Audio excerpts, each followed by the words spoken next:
If you were an F1 team and you had a choice of double power or double downforce, which one would you go for? So I've done double downforce before in the F1 games, and I've done double power before in the F1 games, but I've never actually merged them together to figure out which one is actually better at the same time on the same track. So the way this is gonna work then, I've modified all of the AI cars to have double power, and I'm gonna have double downforce to see if I can overcome the ridiculous straight line speed advantage. I'm gonna try a couple of different tracks because I suspect it's not gonna go too well at Spa, but maybe a little bit better at Monaco.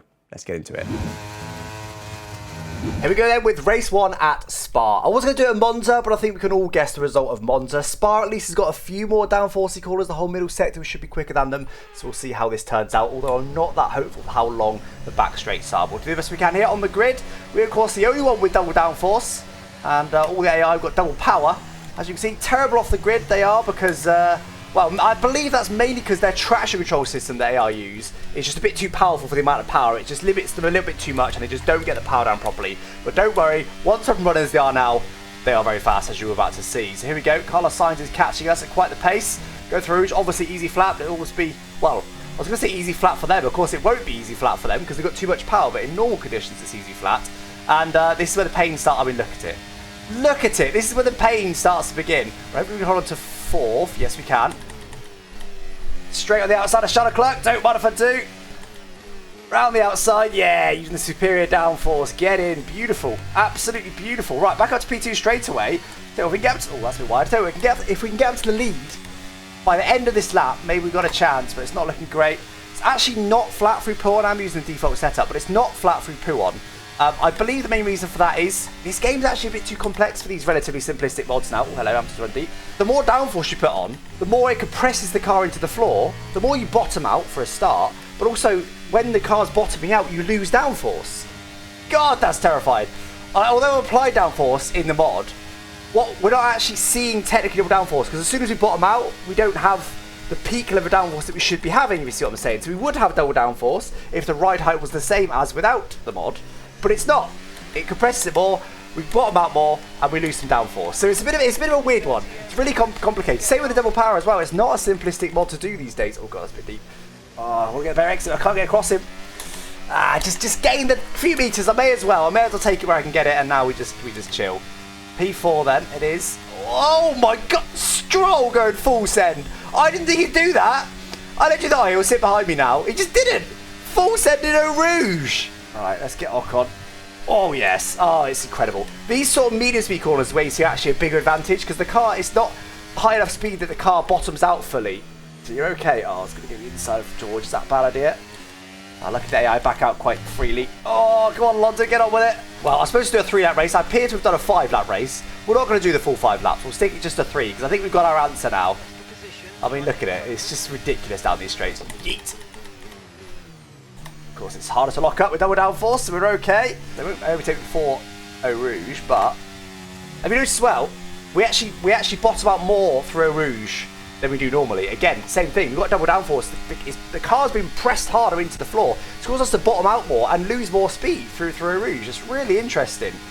This game is going to very quickly. Oh, just casually going outside of Magnussen there. This game's going to. Terrified. This game's going to very quickly become too advanced for these basic mods. Oh god, I was trying to say some words then, but too busy flying around people. I need to not be doing my nerdy chat while I'm in these sort of corners. Oh my god, the amount of speed. I reckon that's flat where I'm going in traffic. Hi Ocon. Had to be done. Oh, so early on the power, just standing on the throttle. It's so nice. Can we? I mean, Ocon's going to get us clearly. Can we hold on to P9? I think we hold on to. Sorry, I said P9. I meant P8. I'm pretty sure, yeah, we got P8. We got P8. We could. I think if we ran it again, we could even get P7. We're pretty close to Ocon. Better exit. Very close to the line. It's about 3/10 to the line. As I said, I was supposed to do a 3-lap race. Bit of a whoopsie. So, Spa, we got our answer. Definitely fastest to have double power than double downforce at Spa. Now, we're not going to go straight to Monaco. Let me have a think. What track could be next?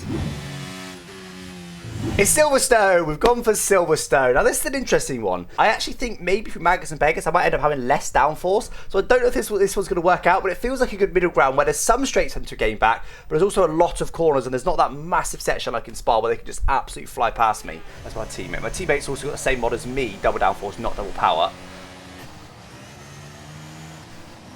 it's ridiculous. It's absolutely ridiculous. Absolutely flew off the start. GG's. And Perez has come through as well. Now, Perez might have been a bit of a blocker for us here. That could help. That's going to be quick for here as well. Oh, yeah. It's down in medium speed. It's absolutely lovely. Oh, God. We're getting absolutely gained on here. I mean, this should be easy flat. Okay, it is still easy flat. So definitely more downforce through there. Yeah, good. And we held the lead for sort of 2/3 of a lap. But mind you, we'll be quicker from here probably. So let's see what we can do. We'll do a little something. Not really. Not really. Yeah, I think this is going to be...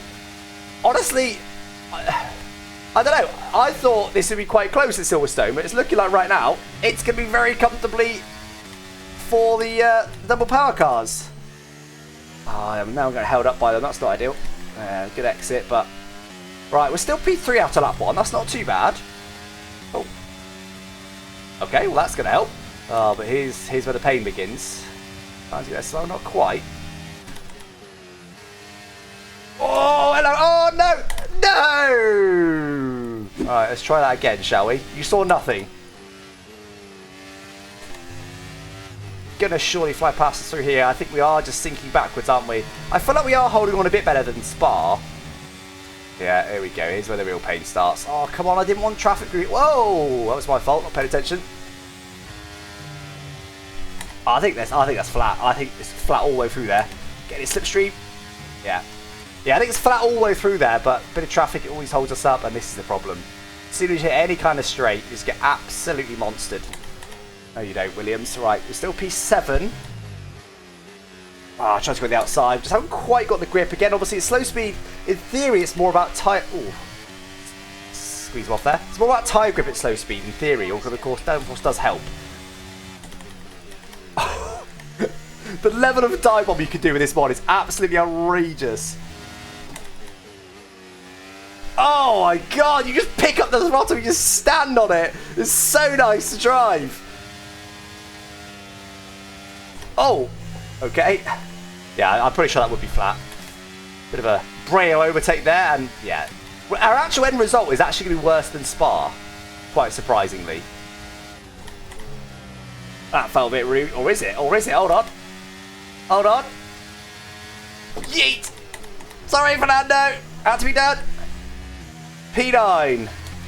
P9. Still a worse result than Spa, unfortunately. It felt a bit more evenly matched, though. Another track. Still not going to go for Monaco yet. Where are we going to go to next? If you haven't already, please do subscribe to the channel. I know you don't need to anymore on YouTube, but I've committed to running 100 kilometers in just 1 week if I reach 100,000 subscribers this year on YouTube. You can help me get there. Let's do it. Back to the video. If we're going to beat them somewhere, surely it's Hungary. Let's give it a go. Right, once again, let's launch on the grid very nicely, get them into the lead, and see if we can hold on to it. But actually driven Hungary. They've changed Hungary, haven't they? They've massively changed Hungary. Like, the pit wall was certainly different. If Perez comes with us, obviously he's got the same mod as us. A little bit deep. Bottoming out a little bit. Right, AI haven't caught us yet. Perez might act as a rear gunner in this one, possibly. We'll see. AI don't make full use of the double downforce. That's why I'm the only one to run it, other than my teammates. I have to do it per team. There'd be no point in the difficulty level options, because you put them to level 1 AI and they still go really quick around the corners. Now look, we're building an advantage. I feel like we can do it at Hungary, you know. Well, how much are they going to gain down the straight? That's going to be the key thing. And have they got long enough to catch us? Oh, it's ridiculous. The rear downforce in particular, you just floor it. Sean Leclerc flies past Perez here. Yes, indeed he will. Very comfortably. So even these little micro straights here, they probably won't be flat for that last one, but they'll be flat all up here. They'll just gain. Let's have a look actually. 3 seconds there. How much do they gain? I mean, almost a second down that tiny straight. So now they haven't got Perez to worry about. Will Leclerc be able to catch us? Surely at Hungary I can do it. Right, here we go. Final lap. Got a 4-second advantage right now. That will go down heavily down the straight. In fact, how much will it go down by? 4.7 on the final corner. Okay, about 1.5 seconds-ish down the straight, something like that. I think we got this, you know. And I will say as well, I am only on 100 AI. Reason being, when you go above 100 AI, how they're quicker is they just start to take the weight off. I am definitely quick here, but not by much though. I genuinely think if we put it to 110 AI and let them have that weight advantage, they would be quicker, because it's not by that much. It's maybe, what, 1 second a lap? But anyway, we do win. We finally found a track where double downforce is better than double power. Well, I was right then. It's not a lot. Just 7/10 a lap advantage we had over Charles Leclerc, with him having double power and me having double downforce on a track where downforce is the most important thing. Second only to Monaco, we only just beat him. So it turns out double power is definitely worth more than double downforce in this game. But we've been talking about it all day. We've got to give it a go at Monaco, haven't we? Let's do it. Right, come on then. If there's ever going to be a track that has an advantage, it's the least power-sensitive circuit in the world, basically. We start alongside Perez. We managed to squeeze through just about. That was important. We probably wouldn't be able to overtake them. We genuinely would struggle, I think, still. They might be able to take us up the hill, actually. They're not that far away. Second back. I think we're okay. We're okay. It's just not long enough, and that's the point. The straights just aren't long enough. Oh, my God. Oh, God. Now, the problem is, although Monaco is slower speed, we're not going to be building up enough speed to really fully bottom out and rob the car of all its downforce. Look, I'm struggling a little bit here. It's not great because it's bumpy. The key thing is, though, is Perez going to be able to stay where he is? Well, how much time is he going to lose for the tunnel? Let's see. You can see the mini-map, he's flying away. Again there, we definitely bottom out more over that curve than what I normally do. So the extra suspension compressions is flat. Probably. We'll try it flat next time. Got a bit scared that time.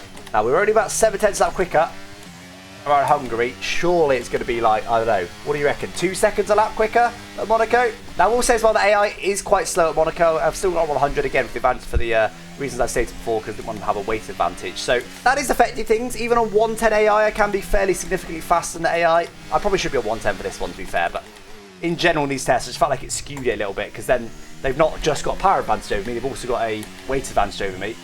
Oh, I didn't do it flat still. It's quite scary. It's only just flat. Yeah, clearly pulling away from the signs. We definitely are quicker. Again, not by that much. You wouldn't say that power will really do anything at Monaco. I mean, yeah, okay, it's going to do a bit, sure. But realistically, you're limited by traction. But here, limited by traction. No advantage to having more power. Here, same thing, limited by traction. So a lot of the corners, there's no advantage at all. Scared? No, you see? That should be flat. If we had genuinely double the grip compared to what we do have normally, that would be flat. Double downforce does not mean double grip, not a lot of other changes that go along with it. But anyway, very comfortable win there. I think Perez did hold on to P3. Very comfortable win. Let's have a look at the lap time difference. Well, there we go. Definitely a bigger advantage. In fact, about a second extra advantage we had compared to Hungary. But honestly, I'd say the AI is, relative to myself, is probably at least half a second slower at Monaco compared to Hungary. So I think some of that's just in how bad the AI is at Monaco on this game. If you said to a team, we'll give you double downforce at Monaco or double power at Monaco, they'd bite your hand off for double downforce, but although it is still faster, it's not night and day. Anyway, there it was. Monaco, definitely a reasonable advantage, but it's more than I expected. Well, there we go then. We've got our answer. Double power is more performant than double downforce at most tracks in F1. Now, there is, of course, a couple of caveats to add to this. The F1 game is actually quite complex these days. When you give it double downforce, it does actually press the car down more, so the suspension compresses more and possibly has less to play with. It also means it bottoms out more, so you'll be going a little bit slower in the straights, possibly. And even in some of the higher speed corners, you'll be bottoming out too much and actually losing downforce, which is what we saw through some of the corners, whereby we were actually going, if anything, a bit slower than what we do with normal downforce, which was a little bit surprising. And plus, lots of other little caveats with, I was racing against AI and it's only a game and all those usual things. It's never perfect. But according to this test, though, double power, pretty OP. Thanks for watching, guys. Catch you next time. Bye-bye.